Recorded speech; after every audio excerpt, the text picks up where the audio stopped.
ずんだもん。今日も元気にエリトリアニュースをお届けするのだ。今回紹介するのはアフリカの真珠エリトリアなのだ。実はエリトリアの国旗って知ってる？イスラエルの国旗とそっくりらしいのだ。意外でしょう。今日はそんなエリトリアのニュースを全部で5つ紹介するのだ。中でも特に注目なのが今日の一押しニュースなのだ。1つ目のニュースなのだ。マフムード大使死去という記事なのだ。みんなに悲しいお知らせがあるのだ。ベテランの自由の戦士であり外交官としても大活躍されたモハメド・オマル・マフムード大使が亡くなったのだ。詳しいお話は後でじっくり紹介するのだ。一緒に見ていくのだ。皆さん、今回はアフリカの核に位置するユニークな国エリトリアをご紹介するのだ。紅海に面した美しい景色が広がり、首都はデコ建築が世界遺産にも登録されているアスマラなのだ。この国はかつてイタリアの植民地だった歴史を持ち、1993年にエチオピアからの独立を勝ち取ったのだ。現在は一党制の政治体制なのだ。人口はおよそ360万人ほどと言われているのだ。主な産業は農業や牧畜で、豊かな鉱物資源も眠っているのだ。文化的には多様な民族が暮らしており、香り高いコーヒーセレモニーは外せない魅力なのだ。近年ではエチオピアとの関係改善や紅海の美しい海岸線での観光開発にも期待が集まっているのだ。まだまだ知られていない魅力がたくさんある国エリトリアに注目してみてほしいのだ。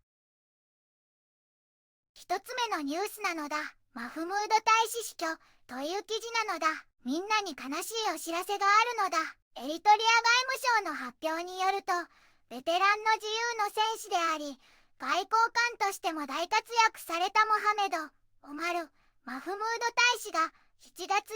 14日にアスマラで71歳で亡くなったのだ。モハメド・オマル大使は1976年に EPLF という組織に入って1978年にはエリトリア学生全国協会の執行委員や書記に選ばれたとってもすごい人だったのだ。他にも1984年から1987年まではシリアにある EPLF の事務所長を務めたり、1991年までは EPLF の外交関係局で研究主任として国の発展のために一生懸命働いたのだ。エリトリアが独立した後も大使は祖国のために献身的に尽くしたのだ。アラブ首長国連邦やエジプト、サウジアラビアへの大使として、そして他のいろいろな国にも非常駐大使として大切な役割を果たしたのだ。大使には奥さんと2人のお子さんがいるのだ。大使のお葬式はアスマラの准教者墓地で明日のお昼頃に行われる予定なのだ。エリトリアのために尽くした大使の功績はきっとこれからも語り継がれていくのだ。2つ目のニュースなのだ。オランダでエリトリア人フェスティバルという記事なのだ。2025年7月10日と11日にオランダのロッテルダムでエリトリアのコミュニティフェスティバルがとっても盛大に開催されたのだ。今年のテーマは私たちの結束、私たちの鎧。愛国心に燃える素晴らしいお祭りだったのだ。欧州連合とベネルクス諸国のエリトリア大使、ネガシ、カッサさんが正式に開会してくれたのだ。エリトリアコミュニティの委員長であるゼライ・ゲブルさんは参加者のみんなにお祝いの言葉を送り、フェスティバルの成功に貢献した関係者全員に感謝の気持ちを伝えたのだ。特に各都市の休日調整委員会やエリトリアコミュニティ、全国組織、個人、団体にねぎらいの言葉を送っていたのだ。ネガシ大使は故郷エリトリアや地域の現状についてのセミナーも開催したのだ。外からの厳しい状況にもかかわらず、エリトリアの人々が揺るがず、国の発展プログラムに集中していることを強調したのだ。国の発展プログラムの進捗状況も詳しく説明してくれて、国民のみんなには団結と回復力を強めて、国事にも積極的に参加するように呼びかけたのだ。エリトリア大使館の領事担当責任者であるキブレオグ、テオルデさんは、フェスティバルが団結を育み、尊い社会の価値観を若い世代に伝える上で、いかに大切かを力説したのだ。幼児サービスの内容や、国民が従うべき手続きについても教えてくれたのだ。このフェスティバルでは、文化的なパフォーマンスや芸術作品の披露、伝統的なファッションショーなど、エリトリアの人々の多様性の中にある団結を映し出す、たくさんのプログラムが行われたのだ。みんなでエリトリアの文化を楽しみ、絆を深める素敵な機会になったのだ。3つ目のニュースなのだ。スウェーデンからエリトリアへ、ジャーナリストの指名、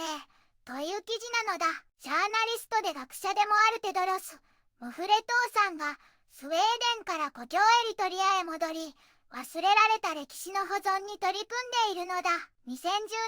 年に帰国後、ジャーナリズムの講師を務めたテドロスさんは、歴史への情熱から本の執筆を始めたのだ。彼の最初の本は、スウェーデンの大学で偶然発見した100年以上も未公開だったエリトリアの高等伝承の記録をまとめたものなのだ。スウェーデンの学者がエリトリアの文化に深く触れ、長老たちの話を詳細に書き残していた。その貴重な資料を彼は2年かけて研究し、失われかけた過去の声を再び光の中に導いたのだ。そして2冊目の本では、エリトリアの2人の英雄、アブラハ、デボックともボス、アズゲドムの真実の物語を明らかにしているのだ。彼らの話は、長年エチオピアの政治的プロパガンダによって歪められ、エチオピアの英雄として描かれてきたのだ。しかしてドロスさんの綿密な調査により、彼らはイタリア植民地支配に抵抗した純粋なエリトリア人であり、1937年にイタリアの知事を暗殺しようとした勇敢な自由の戦士だったことが判明したのだ。この本は彼らの真の歴史を伝え、ねじ曲げられた記録を正すためのものなのだ。テドロスさんは独立した研究者として先入観を持たずに証拠に基づいて真実を追求する姿勢を大切にしているのだ。古い資料の調査や言語の難しさなど多くの困難に直面しながらも、彼はエリトリアの歴史を守るという強い信念で取り組んでいるのだ。彼自身の経験から故郷への貢献を考えている海外の人々にはためらわずに一歩踏み出してほしいと語るのだ。エリトリアにはどんな分野でも歓迎し、支援してくれる素晴らしい環境があることを実感したのだ。テドロスさんはこれからもエリトリアのまだ知られていない歴史を掘り起こし、真実を追求していく決意なのだ。4つ目のニュースなのだ。血を舞い継ぐ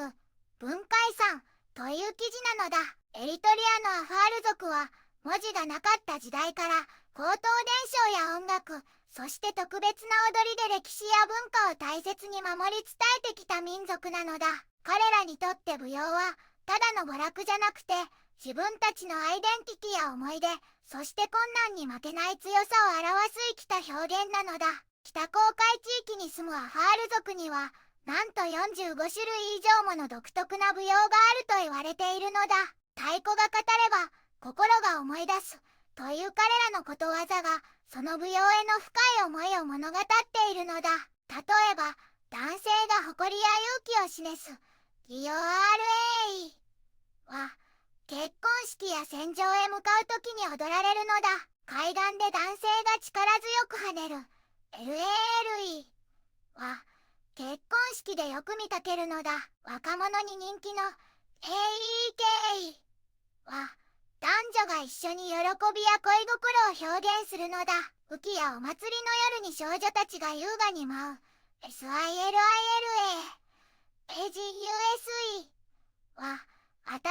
い衣装を披露する機会なのだ。大地が緑に輝く時に豊穣を願って踊る CLAWI YABAL は男の子が歌い、太鼓をはたき、女の子が踊るのだ。男女が輪になって動きと歌で問いかけ合う SADAH は楽しい対話を生む社交的な踊りなのだ。そして恋人たちの間で愛と切ない思いを歌と動きで交わす DHADIS は思い出と愛情の踊りなのだ。アファール族のこうした豊かな舞踊は、エリトリアの文化がいかに奥深いかを教えてくれるのだ。これらはただの昔の遺物じゃなくて、今も生きる人々のアイデンティティや創造性の証なのだ。彼らは、伝統の内民は源のない川のよう、と語るように、舞踊や歌が民族の生命線だと信じているのだ。グローバル化が進む今、文化が失われやすい時代だけど、アファール族は舞踊を博物館にしまうんじゃなくて、実際に演じて楽しむべきものだと教えてくれるのだ。エリトリアが文化遺産を守り続けることは、本当に力強い回復の行為なのだ。5つ目のニュースなのだ。全国卒業試験結果という記事なのだ。エリトリアでは2025年7月13日に全国高校卒業試験の結果が発表されたのだ。アスマラからの報告によると、今年は合計24,092人の学生さんが試験を受けたのだ。そのうち半分は女の子だったのだ。すごいのだ。国立高等教育研究機関の評価部長であるビスラとゲブル博士によると、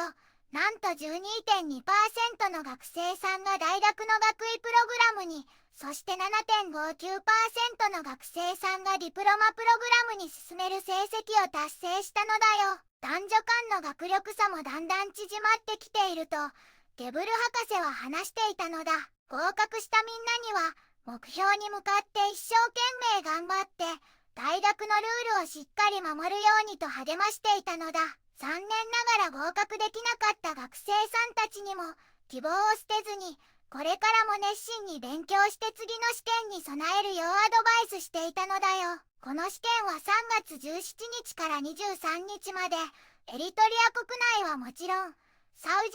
アラビアのリヤドやジェッタにあるエリトリア人コミュニティの国際学校でも行われたのだ。受験者の 84.1% は正規の高校生や専門学校生で、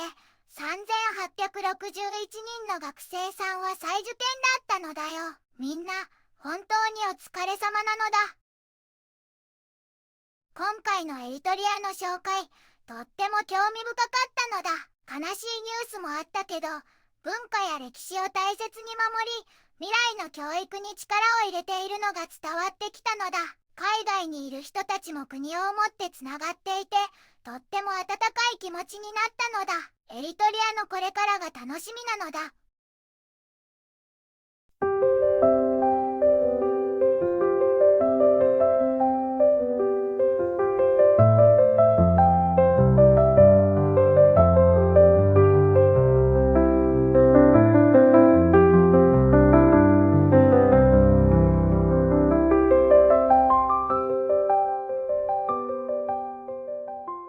こんにちはなのだ。この番組では世界のあまり知られていない国や地域からちょっと不思議でちょっと感動するニュースをお届けするのだ。日本ではあまり話題にならないけど、世界には僕たちが知らないままの出来事や優しさや驚きに満ちた物語がたくさんあるのだよ。テレビでもネットでもあまり見かけないけれど本当はもっと伝えられるべき小さな世界の声、